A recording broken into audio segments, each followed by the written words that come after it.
પોરબંદરમાં vibrant Gujarat regional કોન્ફરન્સનો શુભારંભ થયો હતો ત્યારે બ્લુ ઇકોનોમી અને મહિલા સશક્તિકરણ પર વિશેષ ભાર મૂકવામાં આવ્યો હતો। કેબિનેટ મંત્રી અર્જુન મોઢવાડિયાની અધ્યક્ષતામાં યોજાયેલા આ કાર્યક્રમમાં મંત્રીએ જણાવ્યું હતું કે પોરબંદર જિલ્લો આગામી સમયમાં વિકાસની નવી ઊંચાઈઓ સર કરશે।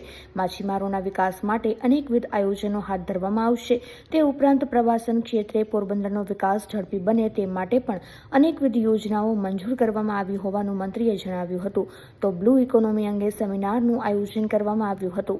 તેમાં પણ નિષ્ણાંતોએ માર્ગદર્શન આપ્યું હતું। ગુજરાત જે 2300 કિલોમીટર જેટલો લાંબો દરિયા કિનારો ધરાવે છે અને એમાં બ્લુ બાયો ઇકોનોમીની વિપુલ તકો રહેલી છે, તો પોરબંદર છે હેડક્વાર્ટર છે અને અમારા માનનીય મંત્રીશ્રીનો એવો આગ્રહ હતો કે આપણે એક સારો સેમિનાર નેશનલ કક્ષાના જે સાયન્ટિસ્ટ છે એને બોલાવીને કરીએ અને અહીંની જે માછીમારી સાથે સંકળાયેલી બાબતો છે, એના જે તકલીફો છે એને જાણી અને એનું નિવારણ બાયોટેકનોલોજીનો ઉપયોગ કરીને કેવી રીતે કરી શકાય એ માટેનું પરિસંવાદનું આજે આયોજન કરવામાં આવેલ।